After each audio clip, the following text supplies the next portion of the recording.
Los diversos problemas que enfrentamos en nuestra vida diaria muchas veces son trasladados a la familia, lo que genera una situación de estrés en el hogar y lleva a un ambiente agresivo y de intranquilidad. Son varios los factores que provocan el estrés en la familia, entre ellos la situación económica, las presiones laborales, las enfermedades, la crianza, la educación, la falta de tiempo, el divorcio, los conflictos de pareja, la violencia y hasta mudarse de casa o la tecnología. Cuando se vive en una familia estresante, hay afectaciones a la mente y la salud. Los niños y los adolescentes son los que resienten más estas situaciones, con los consecuentes riesgos de problemas emocionales o psicológicos que puedan desarrollar. Para evitar un ambiente de tensión en la familia, se recomienda mantener el respeto y una comunicación abierta entre sus integrantes o acudir a un experto cuando resulta muy difícil controlar el estrés. En Diálogos en Confianza, los especialistas analizarán hoy el tema Vivo en una familia estresante y darán algunas recomendaciones. No te lo pierdas. ¿Cómo están? Muy buenos días, bienvenidos a Diálogos en Confianza. Hoy martes de familia, yo soy Leticia Carvajal y como siempre me da muchísimo gusto que nos acompañe. Oiga, ¿les sonó este tema del día de hoy? Vivo en una familia estresante.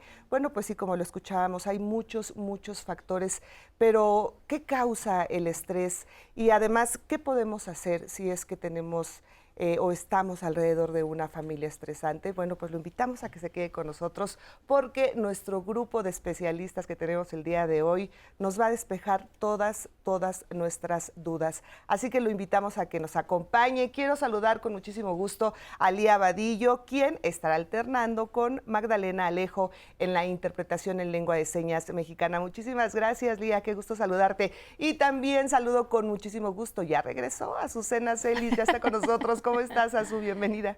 Hola, Leti. Pues sí, ya estamos aquí, listísimas para tener sus comentarios y sus llamadas. Recuerde que si nos está viendo en su televisión, en su pantalla, en su casa, puede tomar el teléfono y marcar el 55 51 66 40 00 y puede hacernos llegar cualquier duda, cualquier pregunta, cualquier comentario, incluso si tiene alguna anécdota familiar. Es bienvenido todo lo que ustedes nos digan. Y también a través de nuestras redes sociales, a través de Facebook, de Twitter o de YouTube, usted puede entrar y escribir ahí cualquier pregunta y la hacemos llegar a nuestros especialistas, Leti. Así es, vamos a estar muy pendientes de todas ellas. Y bueno, voy a presentar a nuestras invitadas y a nuestro invitado del día de hoy. Saludo con muchísimo gusto y le agradezco al doctor Lino Villavicencio Flores. Él es psiquiatra de niños, adolescentes y adultos y académico de la Facultad de Medicina de la UNAM. Lino, gracias por estar aquí. No, muchas gracias por la invitación. Bienvenido, muchísimas gracias. También le agradezco muchísimo a Patti Mustri Calderón. Ella es psicóloga clínica y maestra en terapia familiar, especialista en niños y adolescentes, psicoterapia de juego y gestalt para niños y adolescentes. ¿Cómo estás, Patti? Un gusto estar con ustedes. El gusto es nuestro. Muchísimas gracias. Oiga, y también quiero presentar a la psicóloga Armandina Rojas Murillo. Ella es maestra en prevención e intervención en violencia intrafamiliar, licenciada en psicología, terapeuta clínica con enfoque humanista, psicóloga jurídica, psicodiagnóstico, terapia gestalt y análisis transaccional.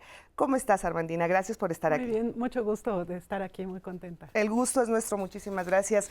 Y pues quisiera empezar preguntándoles, ¿qué es el estrés y cómo afecta a la familia? Patti. Sí, bueno, el estrés yo diría que es una reacción, ¿no?, corporal, que tiene que ver con lo que vivimos del día a día, ¿no?, que es una reacción no nada más en el cuerpo, sino en la mente, ¿no?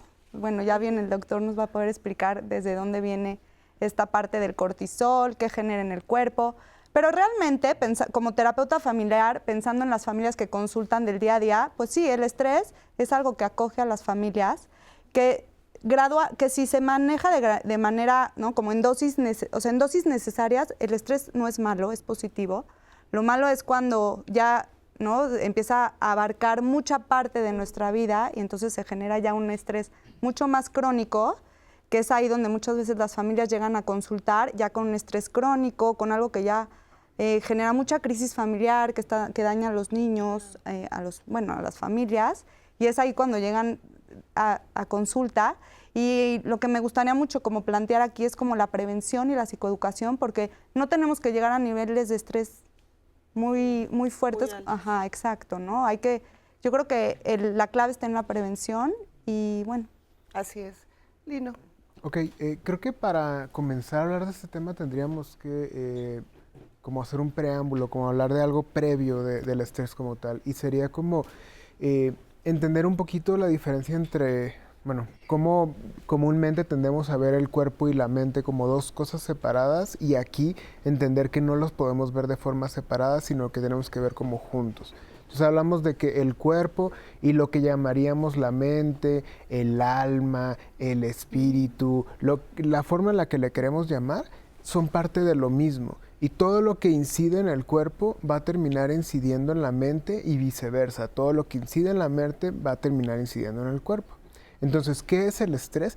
El estrés es un concepto que se saca de la física y que habla básicamente de la presión a la que es sometida la materia, o sea, un cuerpo, cuando el desgaste que conlleva la presión que tiene. O sea, si por ejemplo un cubo de metal lo presionamos contra otro cubo de metal, esos dos al ser presionados van a tener desgaste. Ese es el estrés como tal. Entonces, cuando ya lo traducimos, en los 50 se utilizó esta palabra para hablar del desgaste que tenían las personas cuando eran sometidas a cualquier tipo de presión, ya sea física, una cirugía, una enfermedad, o social, algún evento como desafortunado, frustración. Hay muchas situaciones estresantes. El desgaste que lleva el cuerpo y las reacciones que llevan a un nuevo equilibrio para adaptarse a esto es a lo que llamamos estrés. Tiene muchas respuestas en particular. Ahora, ¿el estrés se puede evitar, regular, controlar?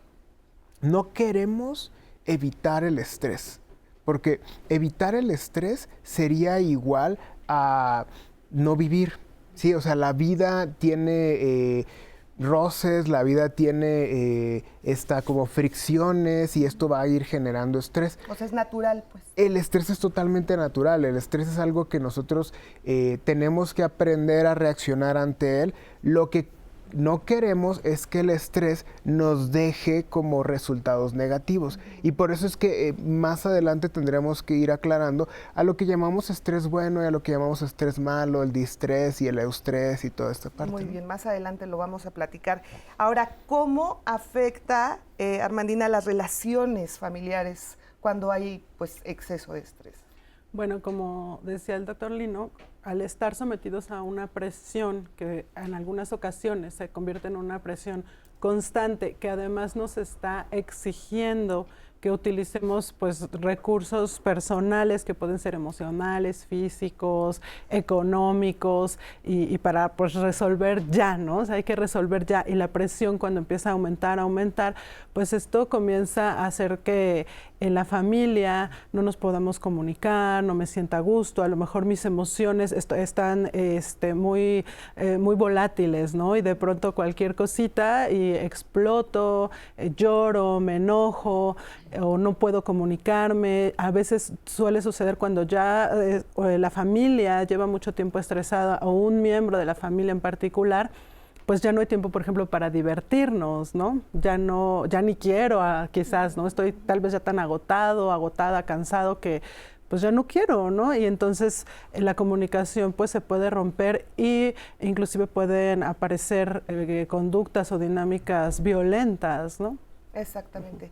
A veces no nos damos cuenta, Pati, que estamos viviendo en un estrés constante que ya no es sano, que ya no es normal, como lo comentaba Lino. Pero ¿en qué momento, además de esto que nos comenta Armandina, cómo podemos darnos cuenta? ¿Cuáles son esas señales que ya nos adelantó algunas, pero de repente lo normalizamos todo, ¿no? Como que ya, y mi papá siempre anda de malas, ya siempre es normal. Mi mamá pues siempre está gritando. El niño pues siempre se encierra y ya no lo podemos sacar de ahí. A veces no nos damos cuenta de esta situación de estrés tan fuerte que vivimos. Sí, esto que dices es muy real. Hay veces nos acostumbramos, ¿no?, a vivir con estrés. Y ahí es cuando ya es un foco rojo importante, porque ¿qué empieza a generar? Pues mala comunicación en la familia, los miembros de la familia se pueden empezar a aislar, se vive muy solo. El estrés a veces, como no aprendemos a gestionarlo, lo podemos vivir con mucha soledad. Y sumado a esto, pues esta parte muy coloquial de decir estoy estresado, ¿no? Es una manera como muy fácil de normalizar el estrés en la familia, y la verdad es que hay veces, vemos muchos que ya estamos sufriendo de esta parte del estrés. Y lo que pasa es que muchas veces el estrés se convierte, cuando ya dura por mucho tiempo prolongado, se convierte en ansiedad, ¿no? Y la ansiedad es una constante. Y lo triste de esto es que muchas veces vivimos, más que vivir en el presente, empezamos a vivir más como en lo que va a pasar, ¿no? Y a nivel pensamiento, a nivel cuerpo, empezamos a tener mecanismos, ¿no? Para querer, ¿no? Como mecanismo de adaptación que nos dañan, ¿no? Como puede ser estar pensando, querer controlar todo, y al no poder controlar todo, pues se genera en las personas pues muchísima frustración, y de ahí empiezan a haber algunos trastornos, ¿no? Puede generarse un trastorno obsesivo compulsivo y algo mucho más agudo. Por eso hay que estar tan pendientes. Hay que estar muy, muy pendientes. ¿Hicimos preguntas para redes sociales? Sí, tenemos una pregunta que les hicimos en redes sociales hace unos días y queremos que nos acompañen a ver qué nos contestaron para abrir un poco más este tema. Se les preguntó cuáles consideras que son los principales motivos de estrés en una familia. Vamos a ver qué nos respondieron. Al preguntar en nuestras redes sociales cuáles consideras que son los principales motivos de estrés en una familia, estos fueron algunos de los comentarios que recibimos. Lili GM, salud, dinero, trabajo. Sha Barajas, tiempo de calidad en familia, hijos, pareja, economía y comunicación. Lilia Galicia, el no tener una planeación, comunicación, respeto y confianza. Y la importancia de asistir a terapia o psicoterapia individual o familiar. Miriam Centeno, tiempo, dinero, malos hábitos, falta de control de emociones y falta de asertividad y respeto. Neide Ivonne Murillo, la economía, la llegada de un bebé nuevo a la familia, simplemente los cambios continuos que existen pueden generar en un inicio cierto estrés, como un cambio de trabajo, cambio de residencia, etc. Gabriela Lili, lo económico, no saber dialogar, la indisciplina y no planear bien las cosas. Alemán Zipi, la falta de comunicación entre los miembros, la falta de dinero, la falta de trabajo, la falta de respeto y la falta de límites. Rebeca Leonal, cuando los hijos y el esposo no colaboran con los quehaceres de la casa, es cuando mamá se siente cansada y enfadada y todo se desborda. Dulce Ángeles, la falta de comunicación en toda una familia, y eso hace que sea una relación sumamente estresante y que te juzguen hasta cómo respiras. Esto desencadena muchas cosas y sobre todo mucho estrés y una mala vibra. Ivonne Gerger, el dinero, la infidelidad, el machismo o feminismo, el extremismo. Las adicciones, la falta de valores hacia todos los integrantes, la falta de atención hacia los hijos, no importando la edad. Laurita Garza, primero la comunicación, luego las reglas, porque lo económico se resuelve en el día a día, se hacen ajustes. Angélica Montiel, lo económico, que algún miembro enferme. Ay, qué buenas respuestas, ya hasta nos estresamos, ¿verdad? Platicando. Así es, Sí. Muchísimas gracias, de verdad, gracias a todas las personas que participan con nosotros a través de nuestras redes sociales, de verdad agradecemos muchísimo. ¿Hay alguna etapa o alguna edad en la que se presenta mayor ansiedad o no precisamente? A ver, creo que tal vez si hay como cambios que tengan que ver con la edad, probablemente hacia lo que nos podríamos ir sería que el estrés puede llegar a tener impactos diferentes cuando se da en la infancia, cuando se da en la adolescencia, cuando se da en la vida adulta.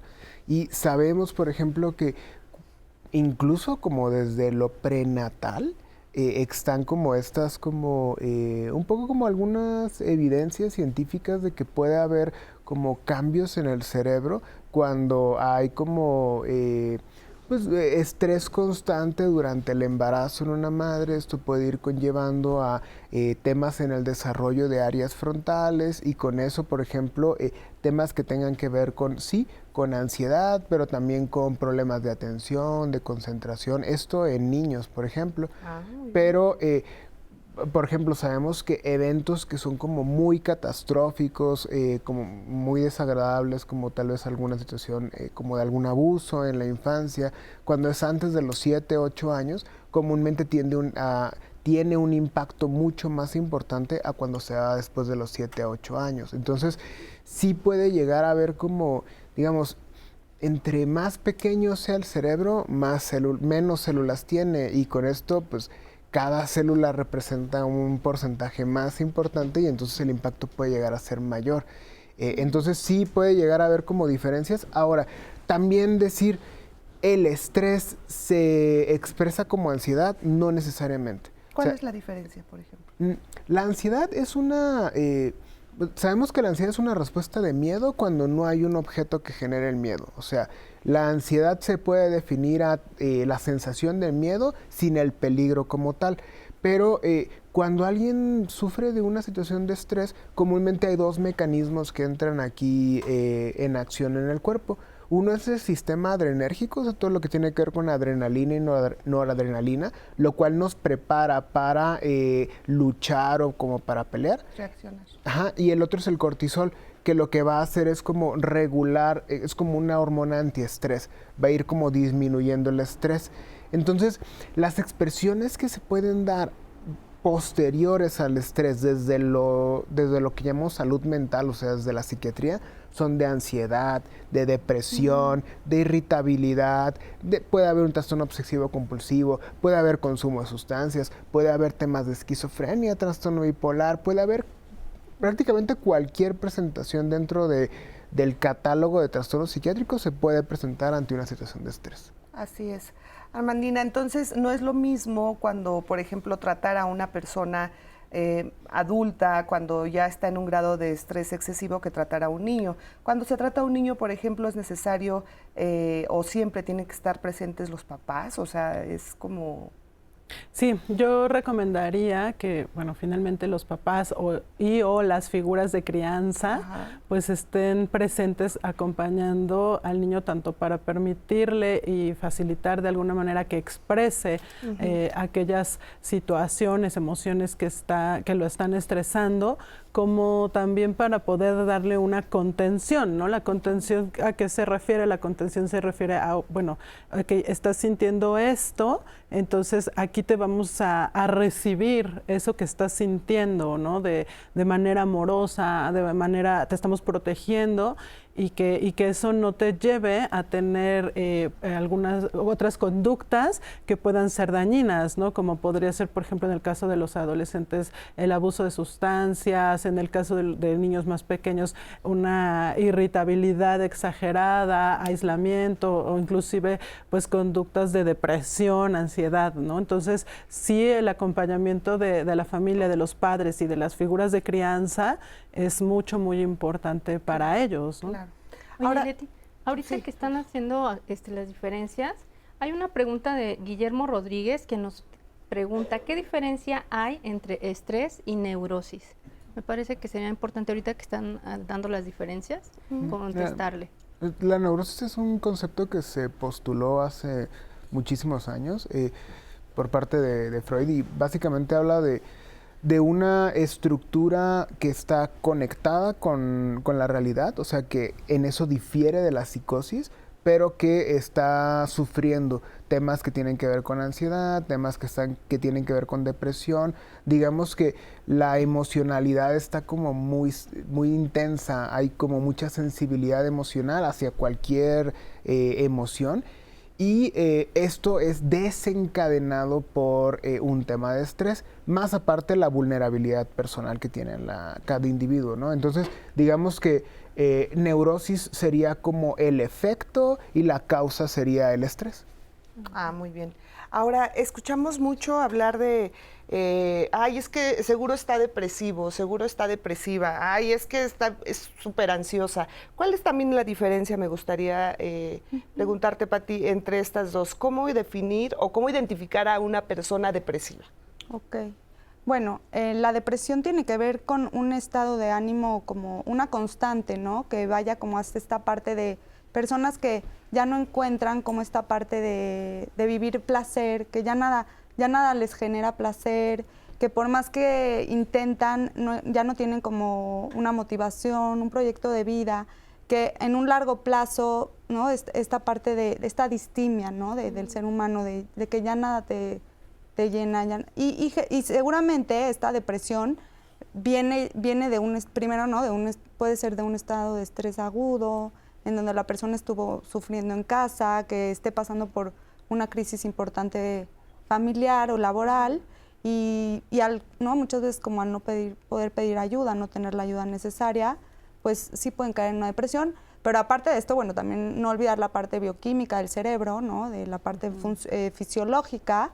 O sea, yo creo que son varias variables para hablar ya de una depresión, pero tiene que ver mucho con esta parte de la distimia. Y es importante mencionar, ahorita que habla sobre la niñez, pues es que la verdad es que últimamente vemos en niños muy pequeños ya síntomas de depresión, y la verdad es que es muy importante el adecuado manejo que se le dé.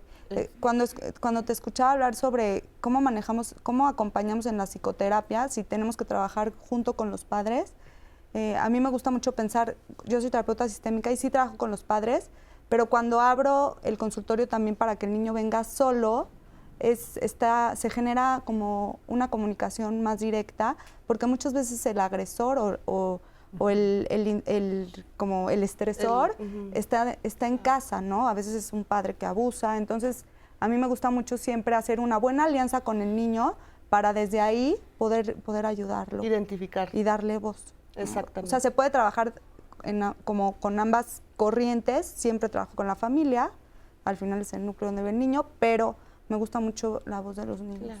Sí, porque además muchas veces el estrés puede venir también, por ejemplo, de la escuela. Claro. ¿No? O sea, tantos casos que hemos visto de bullying y de este acoso escolar, bueno, pues también ahí es cuando creo yo que se tiene que trabajar ahí con los papás. Sí, Leti, una pregunta, nos pregunta Sara Leli, ¿qué es distimia que estabas comentando?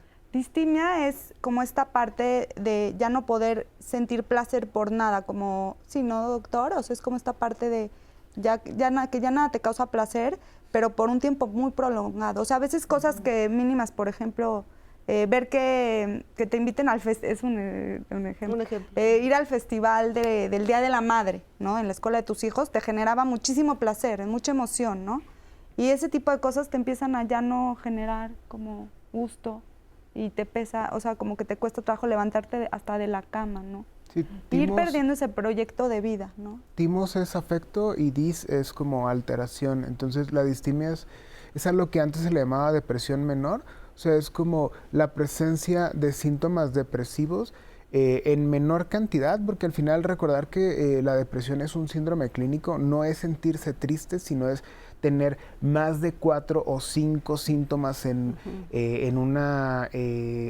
un listado de 9 síntomas diferentes que son parte de la depresión por más de 2 semanas, que esta parte es súper importante porque la depresión tiene que durar más de 2 semanas, porque si dura menos de 2 semanas se llama reacción de ajuste y eso es una respuesta normal al estrés y nuestro cuerpo nos lleva al equilibrio de nueva cuenta.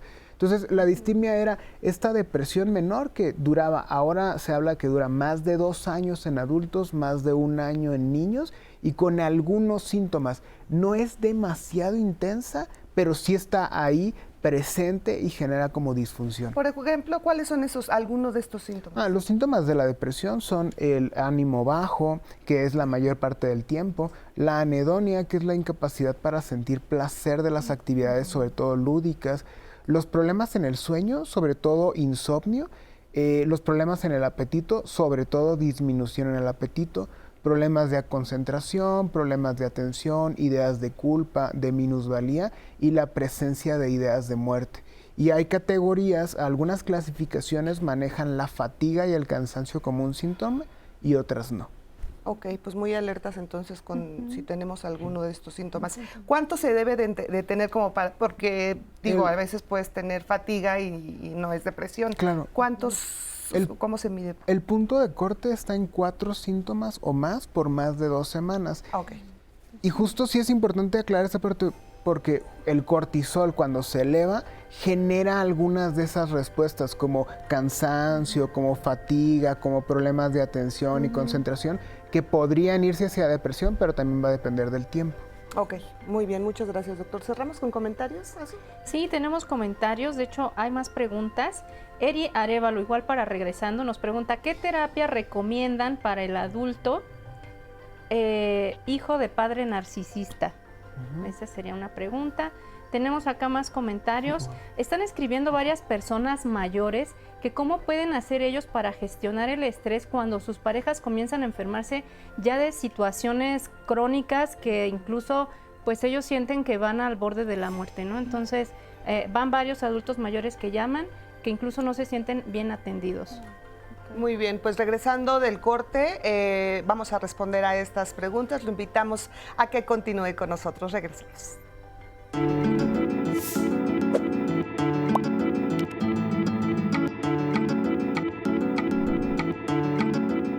El estrés es un estado de preocupación o tensión mental generado por una situación difícil. Organización Mundial de la Salud. Normalmente en las familias, cuando se encuentran en una situación de estrés, ya de manera crónica, de manera frecuente, podemos encontrar, por ejemplo, un incremento en la violencia entre sus miembros. Puede haber muchas más expresiones, a lo mejor, de gritos, enfados. Hay una percepción en la familia de agotamiento, como de desorganización, que no logran concretar las metas. Algo que también es frecuente en las familias que padecen de estrés ya crónico es la ausencia o la disminución de momentos de expresión de afecto. Y los miembros de la familia, a veces, sobre todo los que se ven más afectados por estas situaciones de estrés, pueden también encontrarse con evitar momentos de reunión familiar, ir a las fiestas, reuniones, en fin, cuando hay estrés y hay este alejamiento, este desapego entre sus miembros, también podemos encontrar eso. Es natural que a través de la evolución la familia tenga que tener reajustes. Por ejemplo, desde que la pareja tiene hijos, cuando los hijos empiezan a entrar a la escuela, los hijos en etapa adolescente, cuando se van de la familia, de la casa, en fin, hay una serie de momentos en la vida de la familia que es normal que se tengan que hacer estos ajustes, y eso podemos hablar de estrés, de una crisis. Pero también va a haber momentos de situaciones tal vez inesperadas, como que la muerte de un familiar querido, problemas económicos, que alguno de sus miembros tenga que emigrar, por ejemplo, dejar a la familia, tener un integrante en la familia con alguna enfermedad crónica. Todas estas situaciones que no son propias de la historia evolutiva de la familia, pero que sí generan la necesidad dentro de los miembros de reajustarse. Vivir en una familia estresante va a implicar que yo tenga no cubiertas necesidades que yo debería, al menos en temas de lo de ideal, lo deseable, de esta seguridad. Por ejemplo, si yo tengo problemas a nivel individual, familiares, laborales, pues uno espera en la familia encontrar un apoyo, ¿no? Alguien que nos guíe. Cuando estamos en una familia estresante, lo que vamos a encontrar es no apego, no apoyo. Vivir en una familia estresante, estamos hablando de una familia que en su conjunto no ha podido adaptarse a estos cambios, a estas crisis que comentábamos. Muchísimas gracias a Circe Montes por esta entrevista. Más adelante les vamos a presentar la segunda parte. Lo mencionaba Circe y nos los mencionaba hace un momento Azucena en los comentarios. Este estrés que causa el que un familiar tenga una enfermedad crónica, es también necesario atender a la persona cuidadora, lo hemos hablado muchas veces, ¿no es así? Por supuesto, Marina?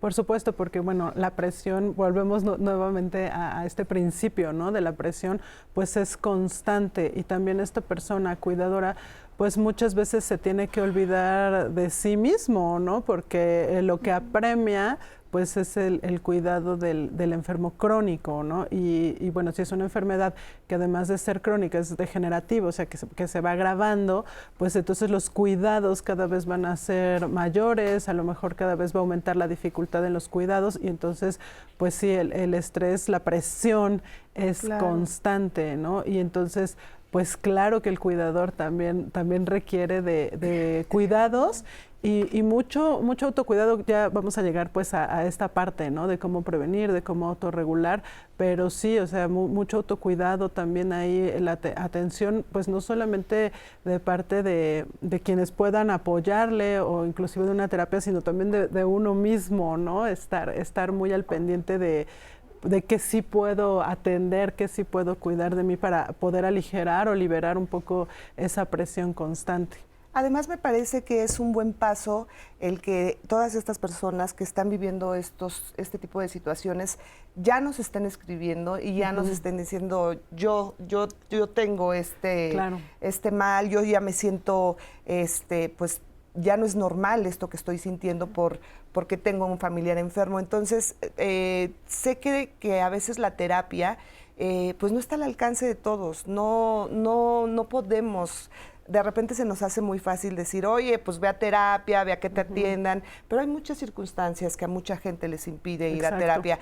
Pero también hay muchos lugares donde pueden acudir gratuitamente, donde pueden levantar el teléfono y de verdad reciben una atención inmediata y profesional. Y uno de esos es el Consejo Ciudadano. Yo sí les recomiendo, por favor, más adelante vamos a estar poniendo el contacto del Consejo Ciudadano, donde usted puede levantar el teléfono vía WhatsApp y entonces un grupo de psicólogos lo va a estar atendiendo, psicólogos, psicólogas, por supuesto, y les puede dar terapia vía telefónica. Ahí lo tiene usted en pantalla, el número del Consejo Ciudadano para la Seguridad y Justicia de la Ciudad de México. Pero además, no se preocupe porque no nada más atienden a personas de la Ciudad de México. Usted puede llamar desde otras partes de la República Mexicana y con gusto los van a atender en el teléfono que aparecen en su pantalla, 55 55 33 55 33. Bueno, ahí lo ponemos por si es de su ayuda, pues usted llame y de verdad que es una atención muy profesional la que les van a dar.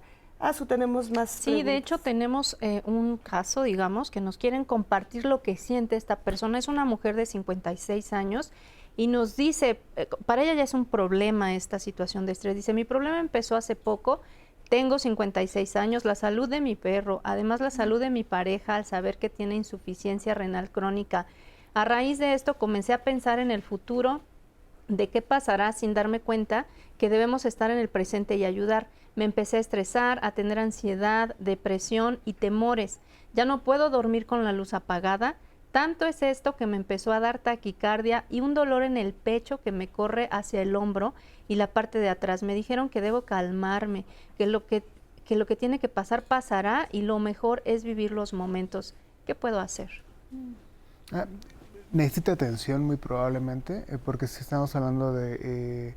pues muy probablemente un problema de ansiedad, no sé si con síntomas depresivos o no, describe ahí como cosas que tienen que ver como con ataques de pánico, crisis de angustia, pero justo si acudir a atención es un buen paso inicial, pero antes de ese paso se puede como ir haciendo algunos cambios alrededor de ciertas, como digamos, medidas higiénicas dentro del hogar, o sea, el empezar a hacer actividad física es como imprescindible porque el ejercicio, esto que hemos ido hablando poco acerca de cómo el cortisol participa o la adrenalina participa, la realidad es que el cortisol, el ejercicio tiene la capacidad de llevarnos a un equilibrio nuevamente en cuanto a los niveles de estrés. Entonces, digamos que el ejercicio no funciona como algo que, digamos, no, de hecho sí, funciona como algo que quita el estrés, o sea, disminuye la barra de estrés hasta niveles menores porque lo que hace es restablecer todo el funcionamiento del cuerpo a como estaba antes de que se presentara el estrés. Entonces, eso es algo que se puede iniciar, aunque también es importante cada caso es diferente porque no sabemos si una persona de 56 años está en las condiciones para realizar actividad física o si incluso ante los temas de ansiedad, esta parte de la falta de aire, en algunas ocasiones se llega a dar que empiezan a hacer ejercicio, sienten la falta de aire y creen que les está dando una crisis y eso desencadena la crisis como tal. Entonces va a depender de en qué situación se encuentre ella para que saber cuáles son los primeros pasos que tiene que realizar en su recuperación. O ejercicio moderado, caminar, pudiera ser. Pudiera ser. Yo también le haría una recomendación que quizás en donde están atendiendo a su esposo, pudiera ser que hubiera también un grupo de autoayuda para familiares, ¿no? Porque, bueno, pues nos dice que tiene insuficiencia renal, entonces en muchos hospitales a veces hay grupos de autoayuda, tanto para los enfermos como para los cuidadores, ¿no? O también a veces para cuidadores de enfermos crónicos se hacen estos grupos de autoayuda y eso es muy bueno porque entonces de pronto escuchar estos consejos de tranquila, no te tienes que alterar, lo que tiene que pasar pasará, pues yo que estoy afuera a lo mejor es muy fácil que lo diga, ¿no? Pero yo que estoy adentro, que lo vivo día a día, que estoy presionada todos los días, pues ¿de dónde voy a encontrar la calma, no? Y de pronto poder acudir también a estos grupos de autoayuda donde voy a escuchar que otras personas están pasando por cuestiones similares a mí, que me van a comprender, también ayuda muchas veces a poder liberar y a sentirme, esto que decía, ¿no? Contenida en estas emociones que me llegan, ¿no? En estas emociones negativas, contenida, comprendida, arropada y donde sí puedo hablar, ¿no? Libremente sin escuchar de pronto estos consejos que pues no son fáciles de llevar a cabo, ¿no? Claro. Lo que tenga que pasar, pasará, pues pronto no es tan sencillo, ¿no? Y respecto del ejercicio, que bueno, yo soy muy partidaria también de hacer ejercicio para poder aliviar el estrés. También actualmente hay ya muchos tipos de ejercicio, ¿no? Desde poder hacer la caminata hasta poder, a lo mejor un yoga en un nivel como más inicial, que ayuda justamente a la respiración, ¿no? Y entonces poder controlar la respiración, hacer ejercicios de relajación a través de la respiración, también ayuda mucho a sentir que uno está pudiendo controlar, que no te controle el estrés o la ansiedad, como esto que ya describe esta persona, sino decir, bueno, yo también puedo tener esta incidencia, ¿no? A través de mi respiración, a través de algo que yo sí puedo hacer. Y entonces eso también a veces nos devuelve un poco la seguridad y la confianza en nosotros y que no estamos a merced de todo esto que está ocurriendo. Sí, me gustaría leerles un comentario que llegó. Es una chica que nos dice, tengo parálisis cerebral infantil y siento que mis padres se estresan mucho porque no logro las cosas tan rápido como mi terapeuta física lo marca o como ellos quisieran y por ende me presionan y eso me estresa a mí también y a veces siento que no puedo más. ¿Qué puedo hacer para que comprendan y no sentirme así? Pues yo digo que yo creo que como aceptar, ¿no? su situación, digamos, estos síntomas que puede tener, que se siente como tal vez no puede ejecutar lo que sus padres quisieran. Yo creo que se podría trabajar con esta familia de qué es lo que se espera de ella y ayudar a esta familia a entender que su hija tiene, que tiene una condición y qué efectos tiene esta condición, ¿no? en la capacidad de ejecución de esta niña. Y creo que muchas familias que viven con un trastorno, con una enfermedad, a veces como que no tenemos tanta psicoeducación, ¿no? De lo que conlleva esta enfermedad. Entonces, yo creo que conocer y ampliar la mirada sobre sobre qué es lo esperado, qué es lo esperado para esta niña, qué se espera de ella, y también tener como saber bien, ¿no? Qué sí esperar, qué es algo que no puede, ¿no? Habrá cosas que no podrá hacer por su misma situación y no está mal, ¿no? Hay que aceptarlo y hay que entender con compasión a esta persona también, ¿no? Como padres. Claro, efectivamente. Okay. Fíjate, Leti, tenemos una cápsula de un testimonio de una chica que nos comparte cómo vive ella una situación estresante en su familia a raíz de que despidieron a su papá. Vamos a ver qué nos comenta. Soy una mujer de 26 años de edad. Actualmente laboro. Mi empleo es 100% home office.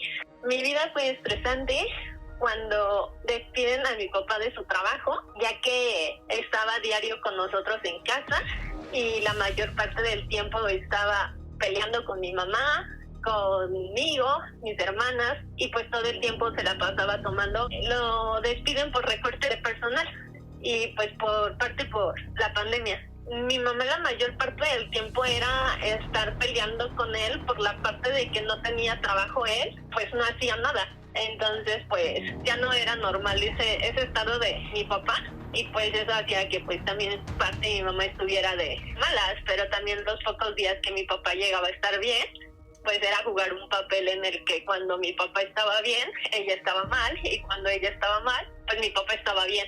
A mí todo esto me afectó porque el ambiente era feo, se sentía un ambiente pesado, se sentía la casa hasta como oscura, ya que pues ninguno de los dos estaba bien. Yo me doy cuenta que este ambiente me inicia a estresar, ya que todo el tiempo estoy de mala. Yo tenía una pareja en ese entonces y aunque él me marcaba y así, yo le contestaba mal. Y pues en el momento tú no te das cuenta porque pues vives tan en este ambiente que no te das cuenta como de lo que pasa o de lo que estás haciendo tú. Afortunadamente como que en mi trabajo no me afectó tanto. Esto duró casi 2 años o más o menos de 2 años. Todo este estrés lo que me dejó fue mucha enseñanza. A raíz de esto yo también acudo al psicólogo, tuve mucho el apoyo de mis hermanas, pues a pesar de todo ese estrés que viví, pues actualmente pues me siento tranquila, trato de salir adelante, trato de que ya no me afecte y trato de buscar mis propias cosas para que pues ya mejorar. Bueno, pues muchísimas gracias. Gracias por este testimonio. Y bueno, nos damos cuenta a través de él cómo el tema económico es algo pues latente en las familias, que puede desencadenar, como ya lo escuchábamos, en adicciones, en alcoholismo, y después viene la violencia y se desencadena una serie de cuestiones que vemos cómo pueden afectar a los jóvenes, a los adolescentes y cómo los pueden marcar para toda la vida. Y esto es importantísimo identificarlo y darnos cuenta. Lo vemos ahora ella tiene 26 años, pero lo cuenta, cómo lo veía, cómo veía esta transición de su papá y de su mamá, y se volvió un círculo absolutamente violento para ella y vemos cómo le sigue afectando. Entonces, lo importante también de la terapia, como ella lo dijo, ¿no? Sí, es común que los reacomodos dentro de los sistemas familiares tiendan como a generar estos como... Pues es como echar una piedra en un laguito que está muy tranquilo, ¿no? Siempre va a generar olas y esas olas eventualmente pueden generar algo de caos. Pero de que va a generar estrés, se va a generar estrés. Solo sí es importante aclarar, no siempre va a ser una situación negativa. O sea, porque de repente podemos caer en la idea de que todo estrés es malo, todo estrés es negativo. Digo, al final, la presión, muy probablemente la mayor parte de nosotros la presión la sienta como algo desagradable, pero no necesariamente si algo se siente desagradable significa que es malo. O sea, porque a veces esto puede como llevar a pues conseguir algunos objetivos, conseguir algunos como logros. Incluso lo importante es saber que la responsabilidad tampoco recae solamente de un lado, sino que la responsabilidad está en todos, ¿no? Un poco como hablando del caso que hablaban de la parálisis cerebral infantil, en la cual pues sí puede haber como una presión por parte de los padres, puede ser algo bueno porque puede ser incluso hasta una forma de apoyo, pero no puede recaer toda la responsabilidad en ella, sino la responsabilidad está repartida. Exactamente.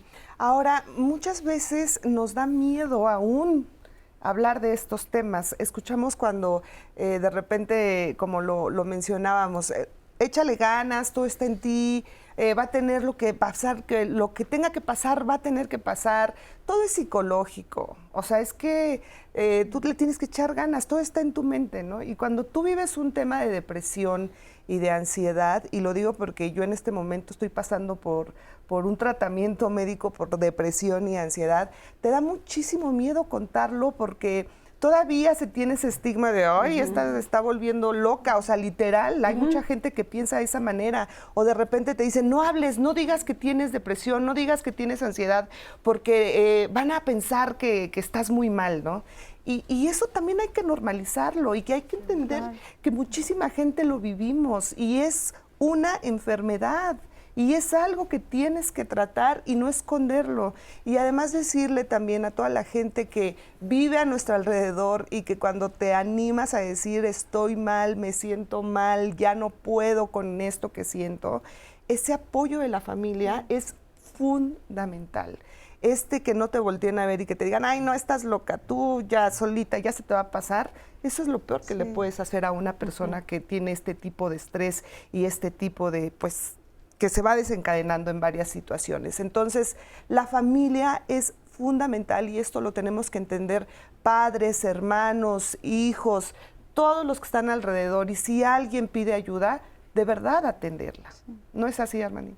Sí, así es. Hay que, la familia, bueno, pues es un sistema, ¿no? Y entonces como tal, lo que pasa en una parte de ese sistema, pues va a tener un efecto en todos los miembros, ¿no? Este reacomodo, ¿no? Si la piedra hizo las ondas de forma muy profunda, muy violenta, pues a todos la sacudida quizás va a ser más grande. Claro. Entonces, así es. Además también, bueno, el hecho de que en tu familia logres encontrar el apoyo, logres encontrar el acompañamiento, pues también va a ser muy positivo, no solo para la persona que quizás está viviendo el episodio de estrés, de depresión o ansiedad, sino para todos, ¿no? Porque entonces estamos juntos en esto y juntos lo estamos resolviendo, porque a veces el sentirnos también en esa soledad de solamente a mí me está pasando o nadie me está escuchando, recibiendo, pues hace que el dolor sea mayor, ¿no? Claro. Que el estrés aumente. Y entonces cuando no, aquí estamos todos, ¿no? Y el problema no es tuyo, ¿no? Es de todos y entre todos podemos ayudarlo. Eso es muy benéfico. No siempre se puede, no siempre hay la disposición, la forma, pero bueno, creo que si por lo menos hay la intención, de ahí puede ser un buen punto de partida, ¿no? Cuando no se encuentra eso en la familia, pues entonces hay que tratar de buscarlo en otras redes de apoyo, claro, ¿no? Efectivamente. Además, Pati, es bien común que de repente yo, pues cuando me preguntaban yo les decía, no, pues es que me dio una depresión terrible y tenía momentos de ansiedad, había noches que no podía dormir. O sea, bueno, era algo que para quien lo hemos vivido y lo hemos pasado, de verdad es terrible. Es terrible. Pero de repente te encuentras a muchas personas que te dicen, a mí me está pasando lo mismo, o a mí me pasó lo mismo, y de repente empiezas a escuchar y a intercambiar pues este tipo de situaciones, te das cuenta que es bien común, pero que todavía mucha gente se lo queda y se lo guarda como si fuera algo vergonzoso, como si fuera algo muy malo, y no es así. Sí, y ¿sabes qué pienso? Cada vez es más común hablar de la salud mental, ¿no? Creo que lo más fuerte de vivir una depresión es vivirla solo. El día que subes tu voz, obviamente creo que es muy pertinente saber a quién platicarle, ¿no? Porque la verdad a veces, ¿no? Hay amigos que sabes que te van a contener, que te van a escuchar. Hay otros que igual y no tienen la misma capacidad de escucha. Entonces, saber a quién pedir ayuda, creo que es un punto muy importante. Cómo pedirla. Y ¿sabes qué pienso? Escuchaba como esta parte de que ¿no? Que en la familia, cuando alguien sufre depresión, de alguna manera, pues, como que o sea, es parte de todos, ¿no? O sea, como que no es nada más que un miembro lo vive, pero sobre todo pensaba con las familias rígidas, ¿no? Como en estas familias que ponen como sus límites hacia el exterior muy fuertes y no dejan entrar información nueva. Entonces, muchas veces se da que la persona que alza la voz y que es el que sale a a platicar esta situación, es el que genera nueva información.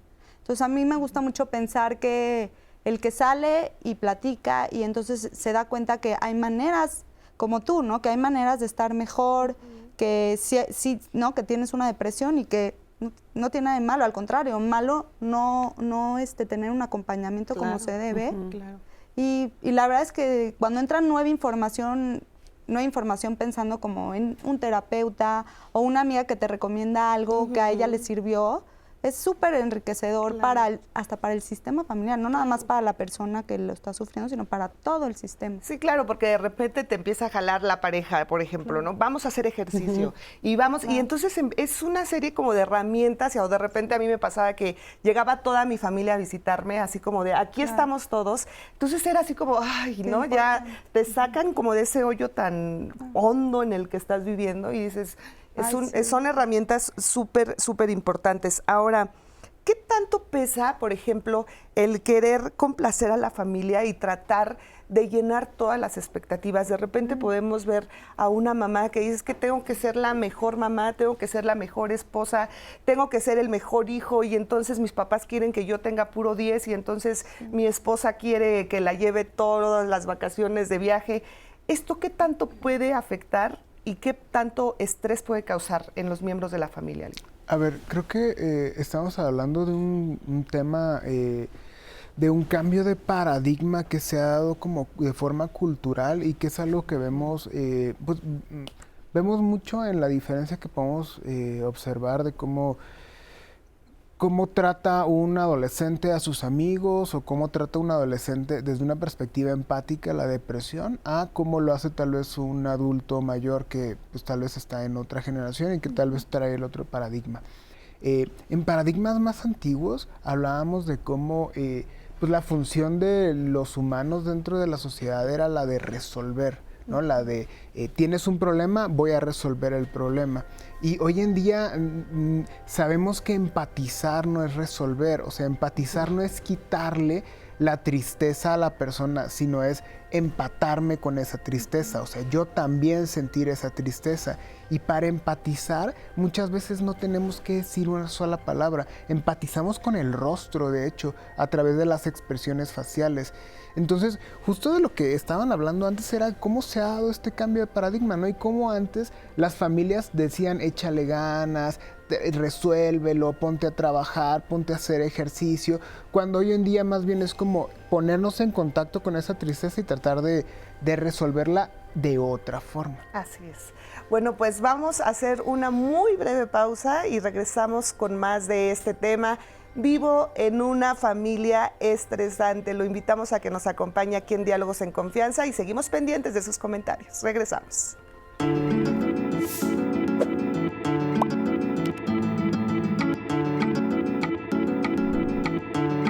Todo estrés, ansiedad y depresión son causados cuando vivimos para complacer a los demás. Paulo Coelho, novelista y dramaturgo brasileño. Continuamos con el programa y vamos a esta sección de ayuda a la comunidad.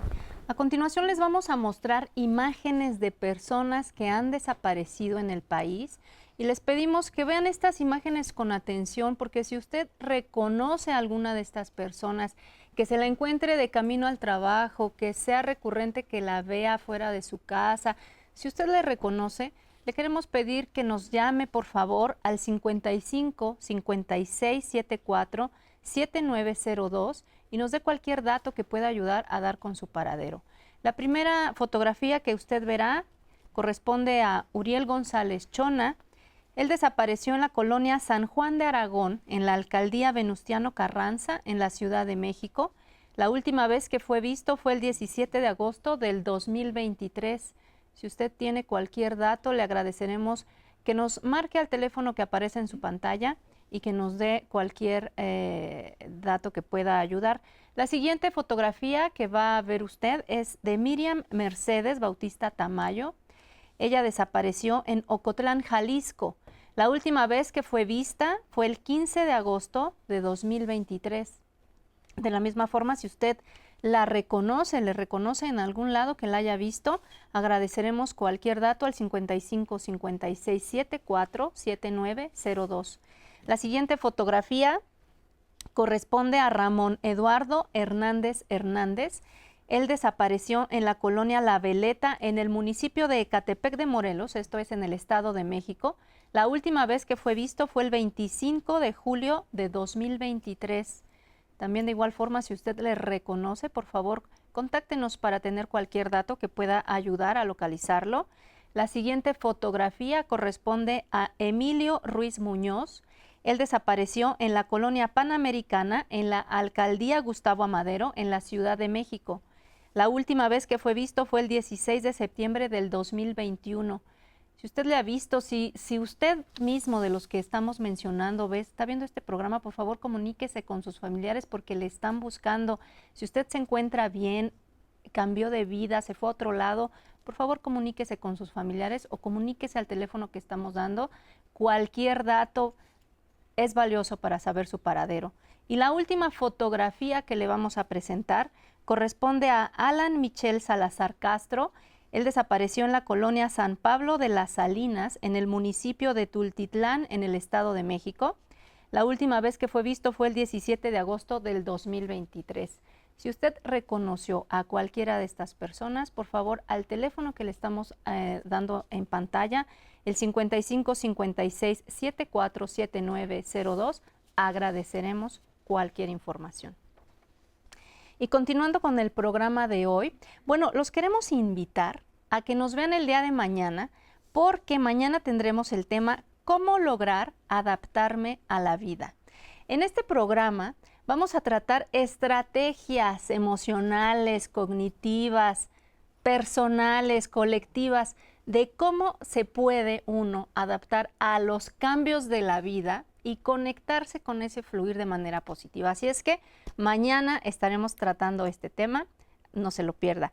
Y continuando con los comentarios y preguntas que nos están haciendo llegar en la audiencia, tenemos un comentario a colación de lo que decían hace rato de los tratamientos de ansiedad.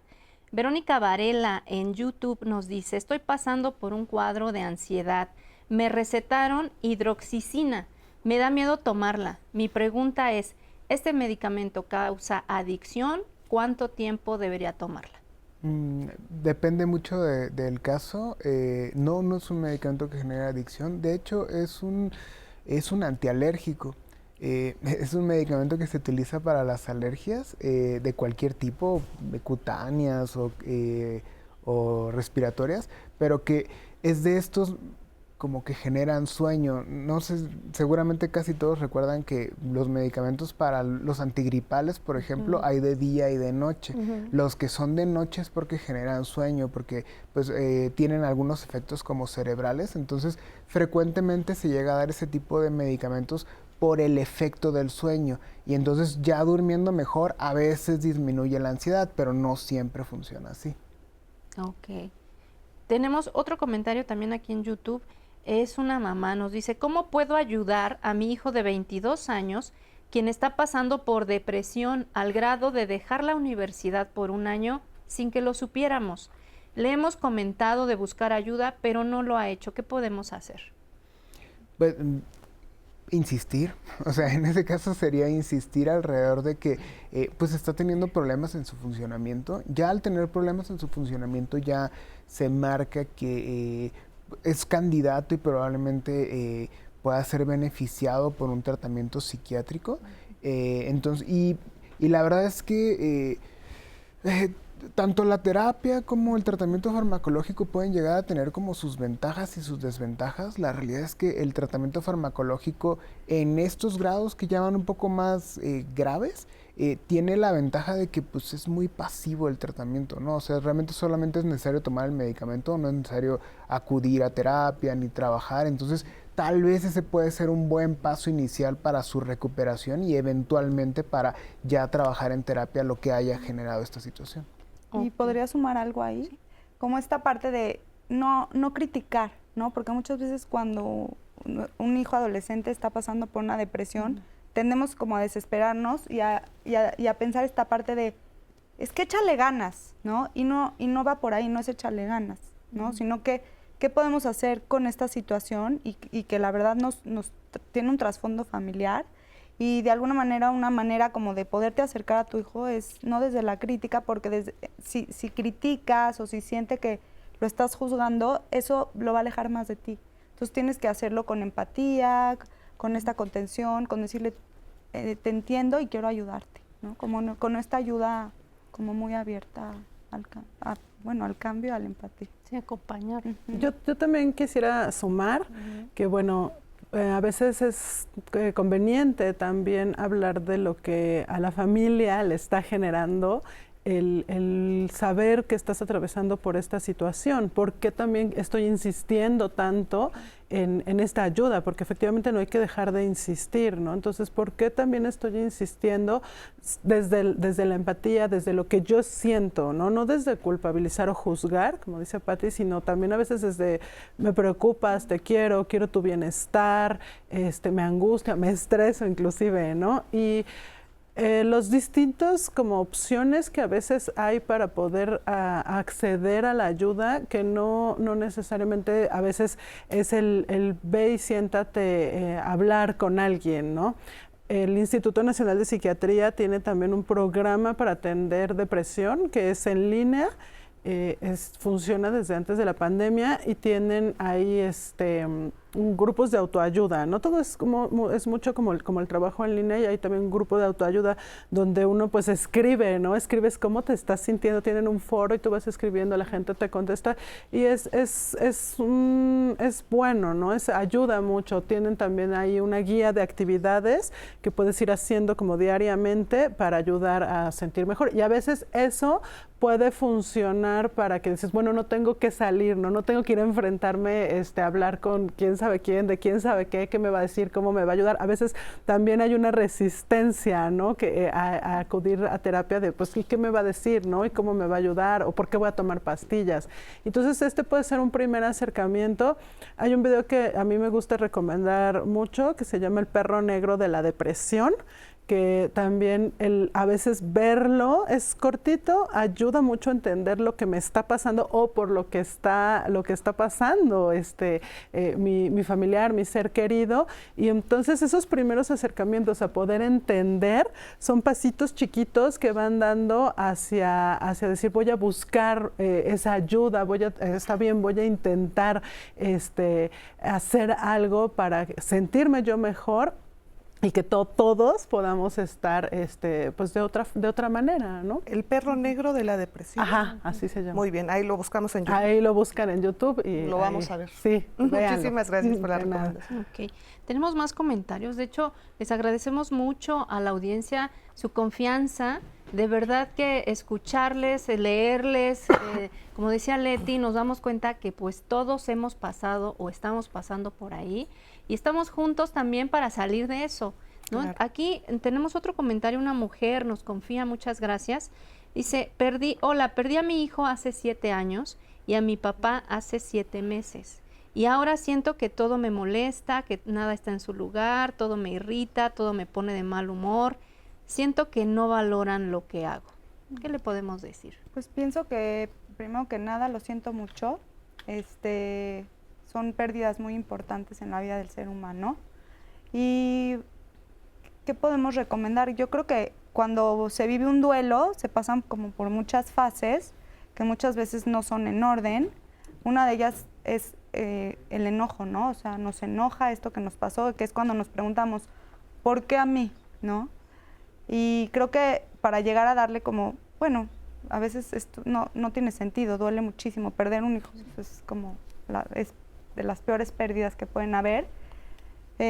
Pero pienso que de alguna manera, pues encontrar un sentido de vida, ¿no? Buscar como una manera como de seguir, ¿no? Aunque sea algo pequeñito, ¿no? Que la pueda como ayudar a seguir adelante.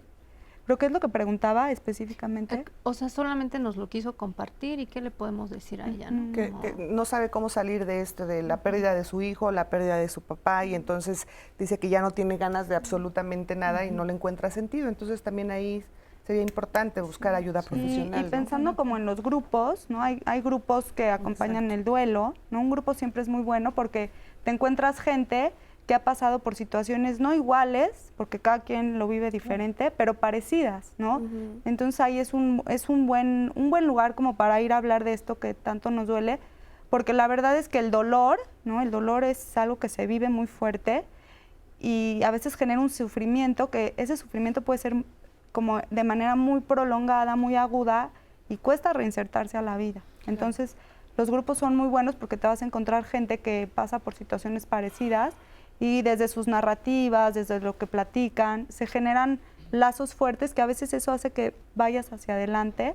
Y yo creo que a veces como poder ir saboreando de las pequeñas cosas que la vida te da dando, que muchas veces cuando estás en duelo ya no las miras porque se vuelven invisibles, pero ponerte como unos lentes como más, ¿no? De empezar a mirar, aunque sea en dosis muy pequeñas, desde poderte levantar en la mañana, agradecer que estás vivo, tomarte un café y disfrutarlo, hasta ir poco a poco agrandando esos, que sean momentos como más largos, que puedas disfrutar más.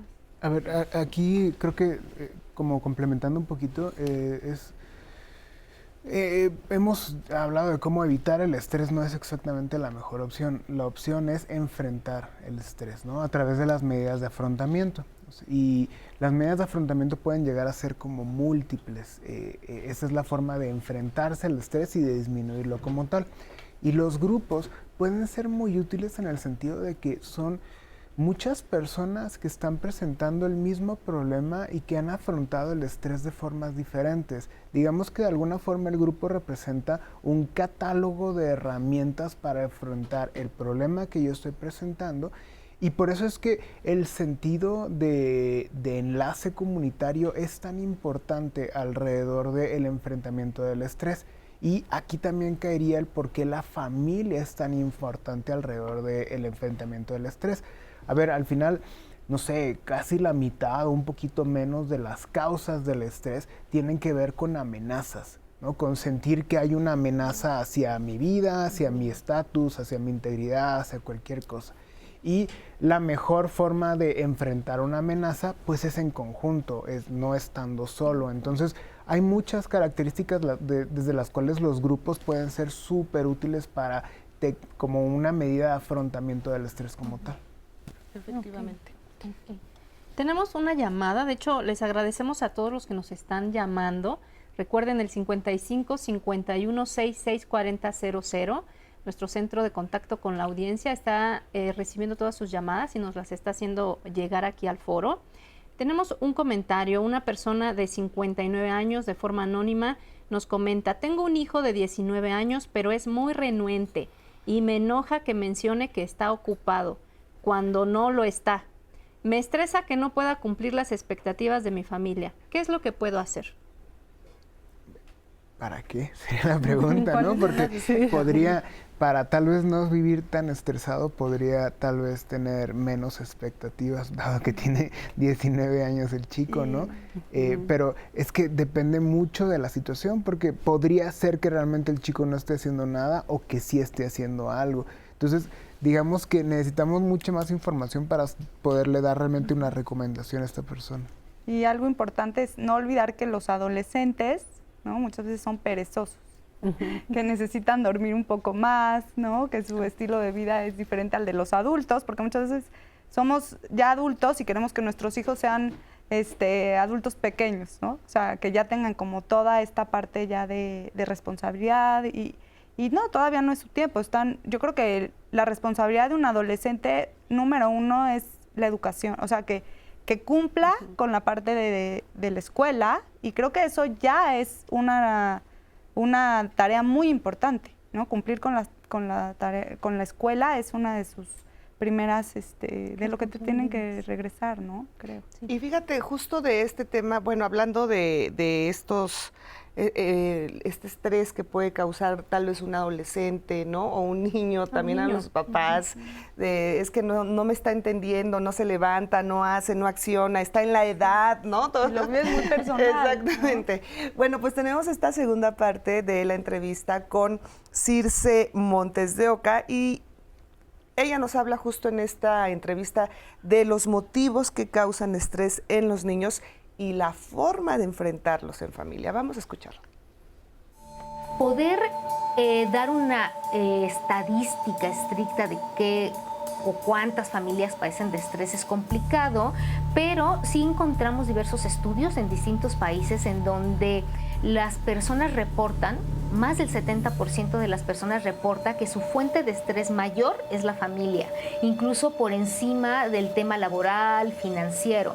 Si pensamos que la familia para todos, igual que para los hijos, pero para todos los miembros, es la estructura que nos da contención, es el lugar donde esperamos tener seguridad, pues claro que el hecho de que en la familia no haya esto, pues es una fuente de estrés importante. Pero sí también encontramos, por ejemplo, en los adolescentes, que los conflictos familiares resultan ser predictores de depresión, por ejemplo. Los motivos por los cuales los niños tienen mayor estrés en la familia tiene que ver con crianzas, por ejemplo, poco funcionales, por ejemplo, crianzas muy estrictas.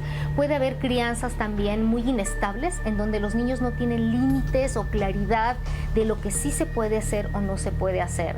Cuando los padres se educan desde la emoción y entonces depende si estoy de buen o mal humor, entonces la regla que se puso es efectiva o soy más flexible. Cuando los niños no tienen claridad de lo que va a pasar, no hay rutinas. Por supuesto, hay otras situaciones mucho más claras como la pobreza, por ejemplo, la falta de cubrir sus necesidades básicas, no tener momentos de distracción, de atención, de apego de los padres.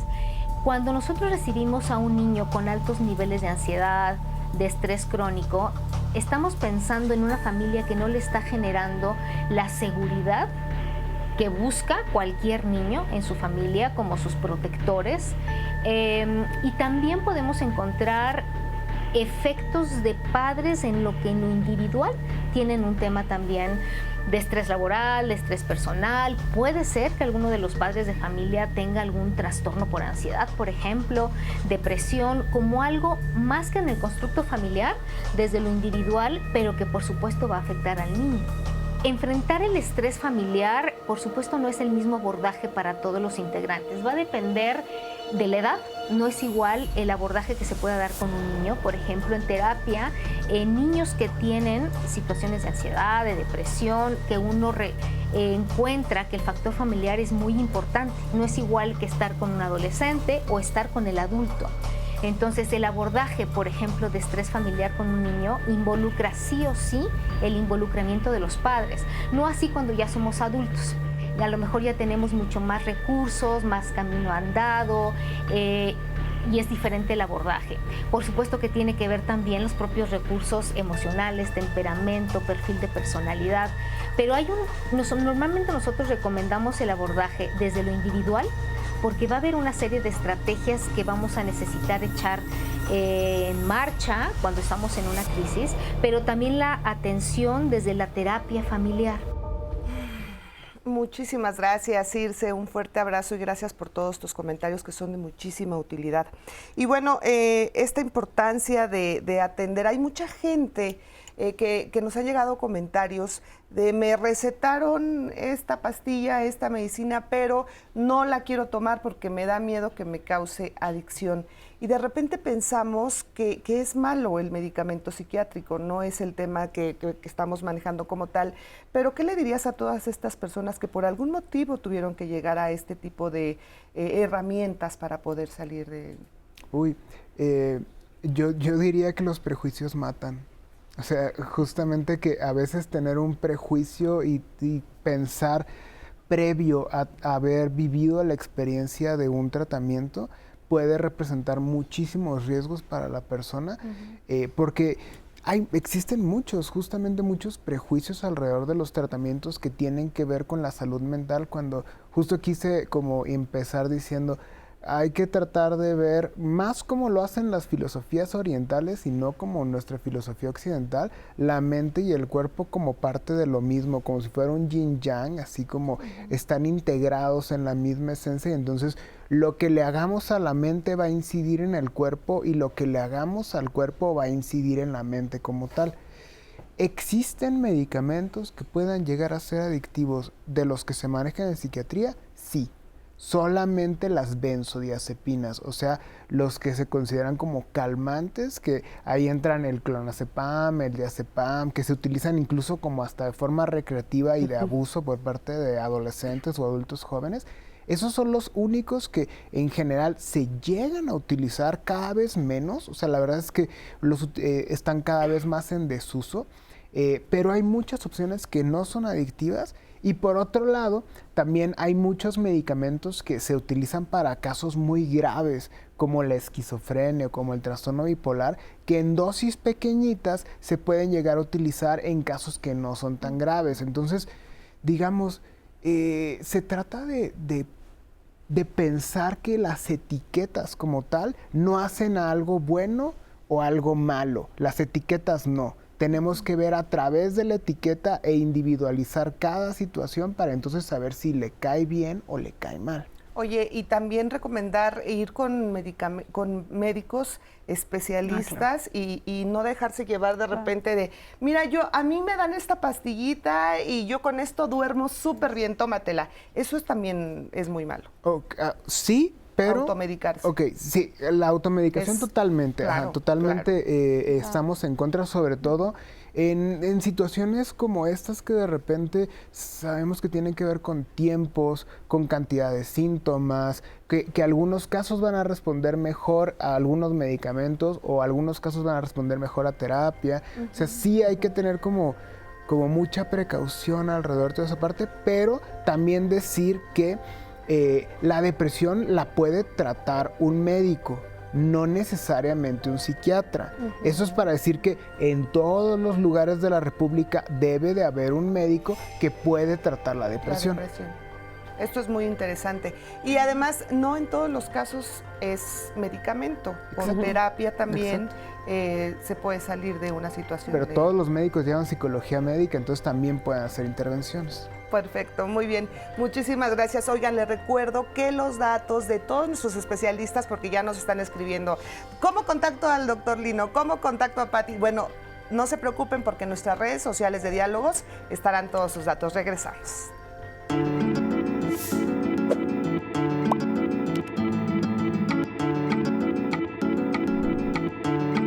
No es el estrés lo que nos mata, es nuestra reacción al mismo. Hans Selye, fisiólogo y médico austrohúngaro.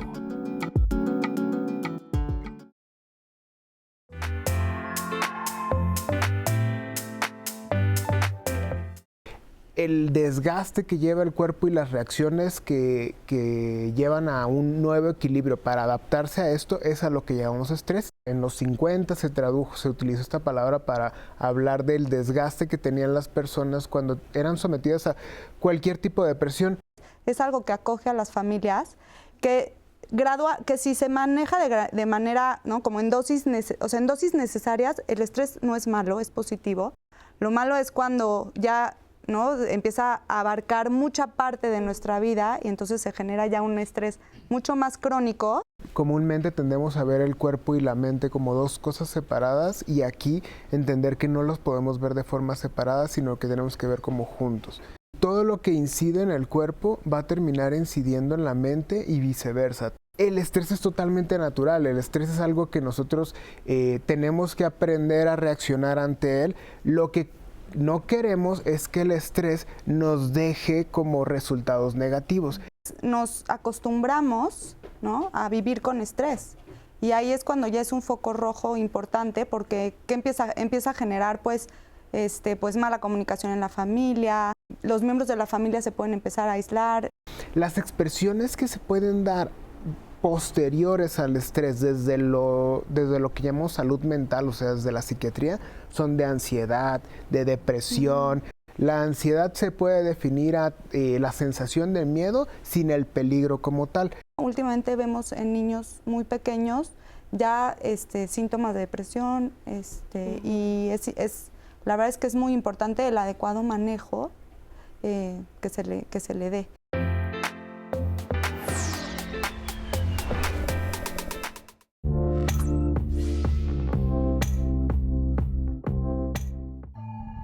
buenos días.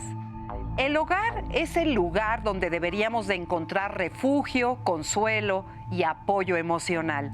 Sin embargo, para algunas personas, vivir en una familia estresante puede convertirse en una fuente constante de ansiedad y de tensión.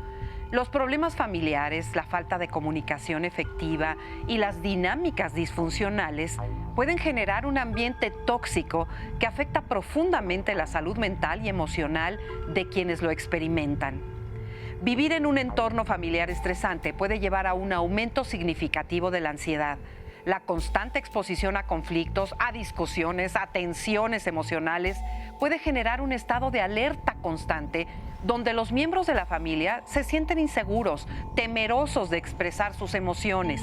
La ansiedad resultante puede manifestarse de diversas formas, como ataques de pánico, insomnio, irritabilidad, dificultad para concentrarse. Además, la incertidumbre y el miedo a las reacciones impredecibles de otros miembros de la familia pueden generar una sensación abrumadora de inseguridad. Existen diversas repercusiones a largo plazo. Problemas de salud mental, porque la exposición prolongada al estrés familiar puede aumentar el riesgo de desarrollar trastornos mentales, como son la depresión, la ansiedad crónica o el trastorno de estrés postraumático.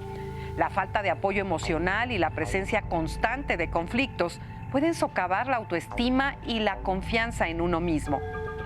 También dificultades en las relaciones interpersonales, impacto en el bienestar emocional, las emociones reprimidas, la falta de apoyo y la sensación de vivir en un ambiente inestable pueden generar problemas de regulación emocional, problemas académicos y laborales, porque la ansiedad y el estrés crónicos también interfieren en el rendimiento académico y laboral, presentando dificultades para concentrarse, falta de motivación y un bajo rendimiento en general.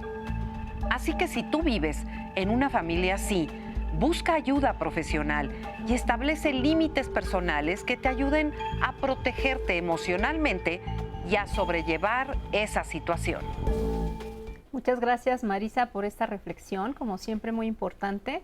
Y bueno, queremos invitarlos a que vean el programa del próximo martes, 19 de septiembre, y se titula La familia y la prevención de desastres. Justo antes del simulacro nacional vamos a estar aquí hablando con los expertos de cómo debemos de actuar en el caso de algún siniestro, pero también cómo debemos prepararnos. ¿Qué es esto de la identificación de riesgos? ¿Cómo se debe de manejar un plan familiar para alguna situación de este tipo? ¿Qué debe contener nuestra mochila de vida? Todo lo que debemos de saber lo estaremos revisando el próximo martes 19 de septiembre aquí en Diálogos en Familia. Y por ahora vamos a continuar con los comentarios que nos están haciendo llegar. Tenemos en Facebook, Moon nos dice... ¿pueden confundirse en los niños el estrés, la frustración o la ansiedad con otras enfermedades mentales crónicas? Para niños pequeños, ¿cómo se puede diagnosticar de forma correcta y cómo corregir adecuadamente sus comportamientos si nos damos cuenta que vivimos en una familia estresante? Ok, interesante la pregunta, ¿no? Creo que en los niños, ¿no? Todos los niños, en la parte de la ansiedad, ¿no? Un niño puede, desde muy pequeños, digamos que desde los 9, 12 meses, el niño puede presentar síntomas de ansiedad.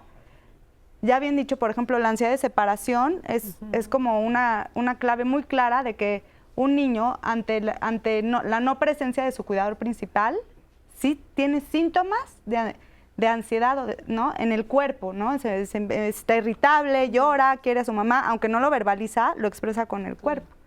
Y bueno, si nos vamos más lejos, niños ya, por ejemplo, entre los 4 y los 5 años, ya como niños toddlers, como les llamamos, pueden empezar a presentar como esta ansiedad, pero esta ansiedad muchas veces viene ya desde una parte de distorsión cognitiva, ¿no? Donde, por ejemplo, podemos ver niños que se empiezan a dar cuenta, ¿no? Que la muerte existe, que nuestros seres cercanos sí se van.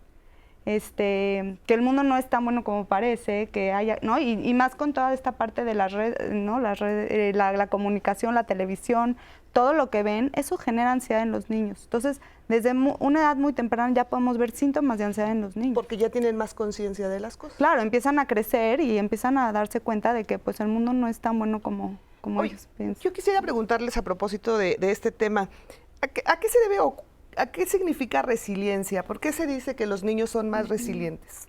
Pues te platico, a mí me gusta mucho como pensar en una analogía, una metáfora. Por ejemplo, niños que viven situaciones de estrés fuertes, por ejemplo, un abuso sexual o violencia familiar, tienen esta capacidad de resiliencia, ¿no? Se dice mucho de la resiliencia, que es con esta dosis de resiliencia que ayuda a que los niños salgan adelante, que es una parte intrínseca del ser humano, pero me gusta mucho pensar cómo esta parte, en Japón hay una técnica que se llama kintsugi, que es, por ejemplo, es un jarrón, ¿no? Que se rompe y que se quedan como estas grietas, ¿no?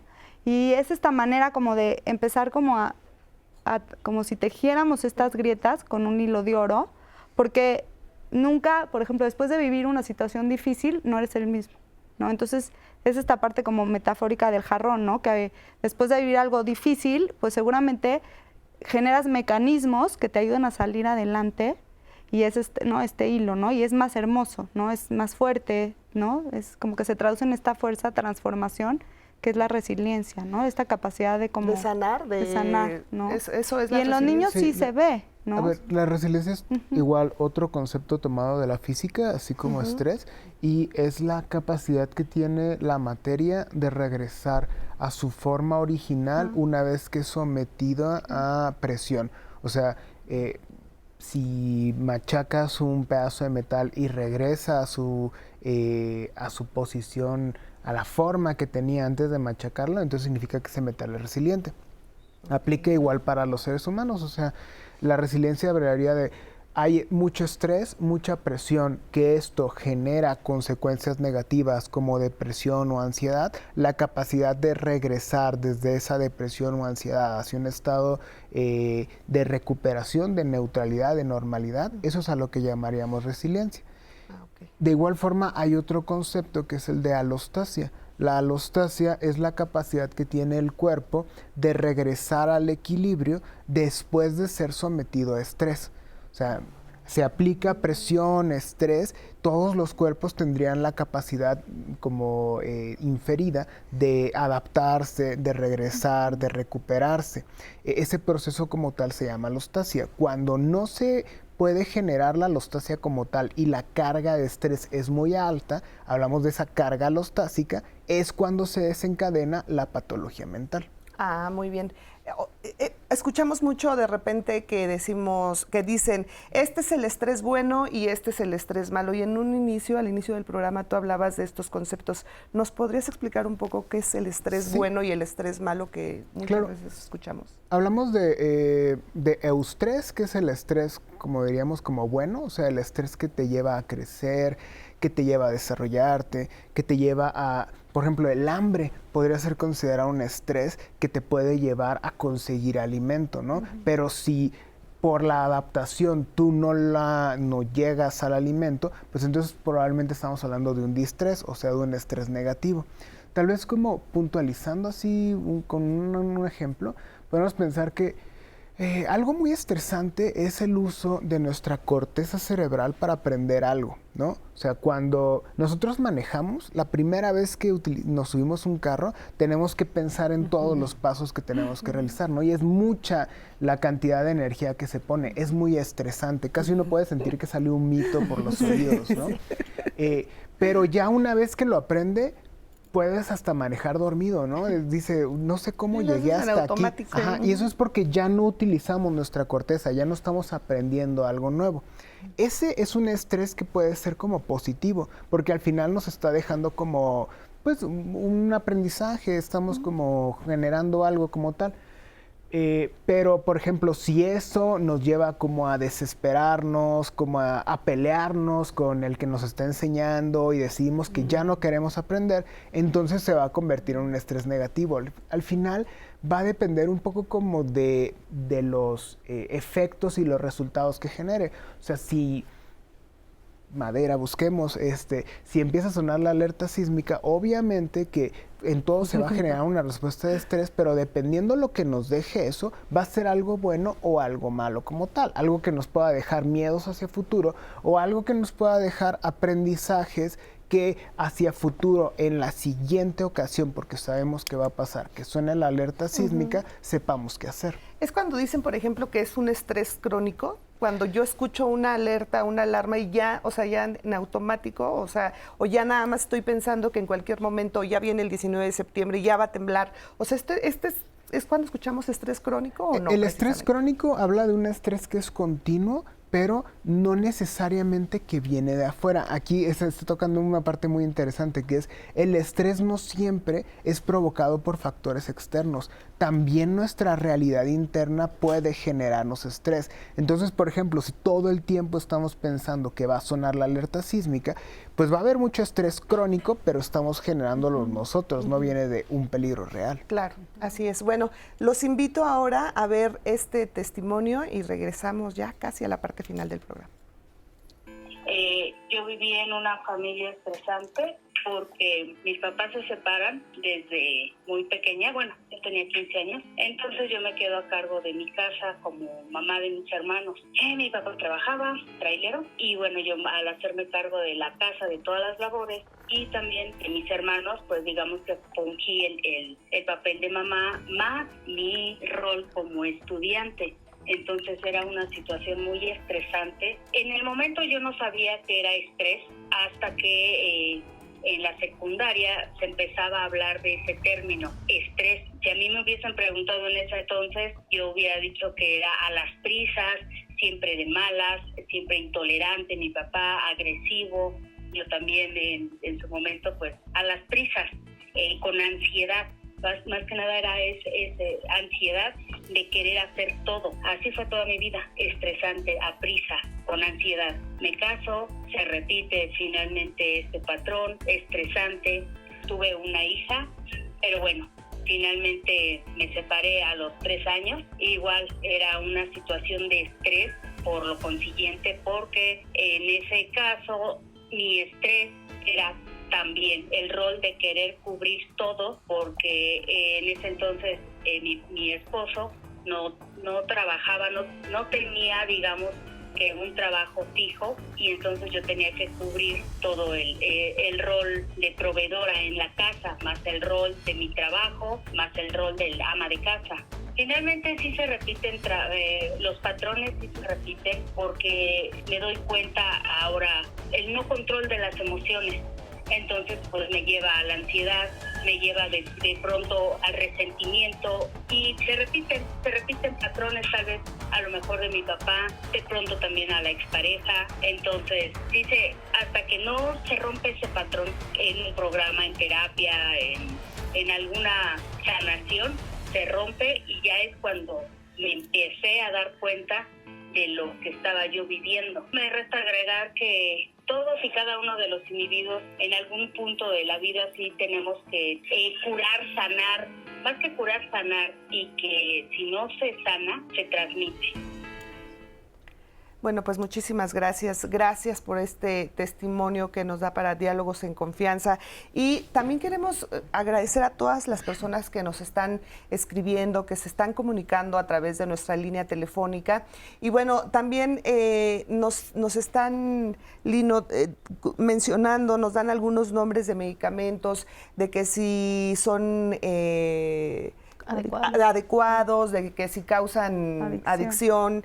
Y esto es bien importante mencionar, porque, por ejemplo, nos dan algunos nombres, pero ¿qué les decimos a todas estas personas? Lo tienen que consultar directamente con su médico. Sí, claro. O sea, la verdad es que la persona que más va a saber alrededor de las necesidades que tiene cada individuo va a ser el médico tratante, y justo el médico tratante debe de conocer si ¿Es necesario continuarlo? ¿Cuánto tiempo? Si es un tratamiento de periodo corto o es un tratamiento de periodo largo, si le está ayudando como a la recuperación completa y eventualmente se suspende ante la remisión o está controlando los síntomas únicamente, que se acerque cada quien a su médico y justamente también que traten de la medida de lo posible no tomar como decisiones como unilaterales, ¿no? Sino que siempre las decisiones se tomen en conjunto con el clínico que los está atendiendo. Fíjate que yo cuando fui con mi psiquiatra también tenía como ese miedo de me está dando esta medicina para dormir, no me va a causar adicción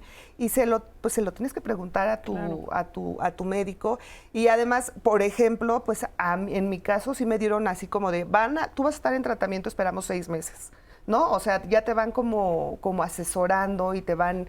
Ir de la mano de tu especialista es muy importante, Lino. Y seguimos insistiendo en este tema, no automedicarnos de ninguna manera, ¿no es así? Totalmente, sí, porque justo, incluso cuando hablamos de temas que tienen que ver con salud mental, incluso una automedicación puede llegar a ser contraproducente y ponerlos en riesgo. Y también muchas veces ahorita el uso de la tecnología, y justo tenemos un comentario sobre eso, de repente nos dan algún medicamento o tenemos algún síntoma y buscamos ahí en el buscador de internet y te dan una serie de cosas que te causan más estrés porque empiezas a leer cosas que definitivamente en muchos casos son erróneas. Claro, y no te vayas lejos. El simple hecho de estar en redes sociales constantemente, la vida las personas que muestran en las redes sociales, su momento perfecto de vida, ¿no? O sea, como esta parte increíble de su vida, pero no te muestran la parte no tan padre de su vida. Y nosotros, los adolescentes y las personas en general, nos vamos con la idea de que esa es la vida perfecta y sentimos que nuestra vida no tiene sentido, no vale porque no estás sentada en la playa tomándote tu limonada. Entonces hay que tener mucho cuidado y platicar mucho con nuestros hijos que lo que ven en redes sociales no es la vida real. No, y por ejemplo en el caso de los medicamentos, de repente ves preguntas en Google y de repente ves respuestas de a mí me pasó esto y yo, o sea, cuidado, nada más hay que irnos con la información de nuestro médico. No, y no te vayas lejos, ¿no? Las niñas chiquitas, las niñas adolescentes que ven que la crema de moda, van y se la ponen y tiene algún ingrediente que les genera una alergia y entonces están, ¿no? O sea, vete a algo cutáneo, imagínate algo que realmente te estás tomando y que te estás metiendo. Hay que tener mucho cuidado. Tenemos justo a colación de este tema de redes, nos dice Kitty Abbey, debido a los modelos que reproducen las redes sociales, estas contribuyen a aumentar el estrés y en ocasiones ayudan como una vía momentánea de escape. ¿Qué opinan los especialistas? Pues sí, es algo a lo que creo que todos recurrimos, que es de pronto como un placebo o como dulces, ¿no? O sea, de que, ay, estoy aburrido, estoy cansado, entonces mi momento, ¿no? Y es muy fácil, muy fácil agarrar cualquier dispositivo y empezar, ¿no? Y hacer el scroll y estar viendo, pero pues es estas ideas de estándares como muy elevados, ¿no? En todo, no solamente de la vida perfecta, sino el cuerpo perfecto, el maquillaje perfecto, la ropa perfecta, todo es la felicidad, ¿no? Y entonces, porque sí, uno tiende a mostrar su mejor cara y bueno, en redes pues es casi que la obligación, ¿no? Entonces, eso claro que va a generar más estrés, pero al mismo tiempo también genera más estrés porque dices, yo no tengo eso, ¿no? Como decía Pati, yo no tengo eso y yo quisiera ir al teatro, ¿no? Cada 8 días o ahorita al teatro y después de vacaciones y después al restaurante.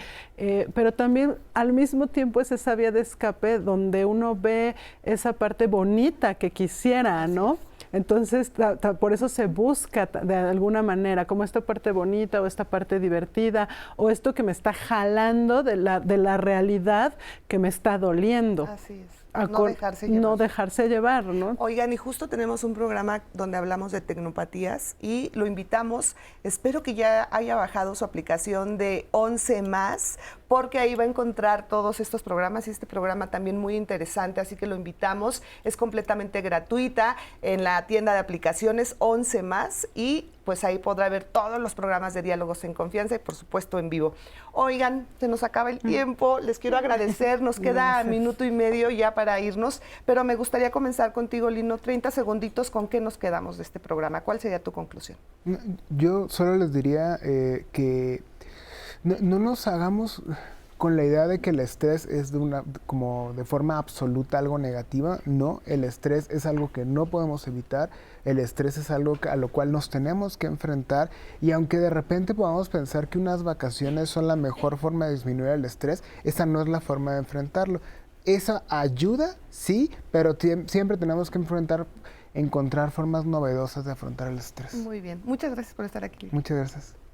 ¿Con qué nos vamos? Híjole, bueno, me quedo pensando, o sea, con muchas ideas, pero pensaba como en algunas claves como muy, muy puntuales, ¿no? Una de ellas es pensar, no querer controlar todo, porque no podemos controlar, y si nos damos, o sea, lo que podemos controlar es súper pequeñito, hacer el ejercicio de pensar qué puedo controlar y qué no puedo controlar. Número 2, la vida no es perfecta, no nos creamos que todo es perfecto, en la vida van a haber crisis, situaciones, demás. Y bueno, otra, el uso del tiempo, gestionar nuestro tiempo, saber, ¿no? Cómo gestionar el tiempo. Y bueno, buscar momentos de conexión con nuestros seres más queridos, creo que es una muy buena herramienta para bajar el estrés. Gracias, Pati.